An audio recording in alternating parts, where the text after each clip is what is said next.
যখন মনটা অনেক খারাপ লাগে তখন সত্যি পুরনো কিছু কথা মনে পড়ে যায়। যেমন এই মা ভাত বেড়ে না দিলে খেতে ভালো লাগতো না, পছন্দের খাবার রান্না না হলে অনেক জেদ করতাম মার সাথে।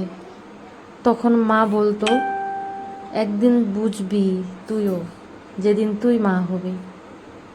হ্যাঁ মা, আজকে সত্যি বুঝতে পারছি একটা সন্তানকে কোলে পিঠে করে বড় করাটা যে কতটা কষ্টের, সেটা বোধহয় আমি মা না হলে কখনোই বুঝতে পারতাম না।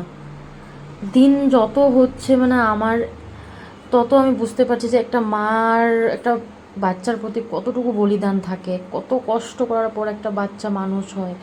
সত্যি আজকে আমি অনেক হাড়ে হাড়ে টের পাচ্ছি।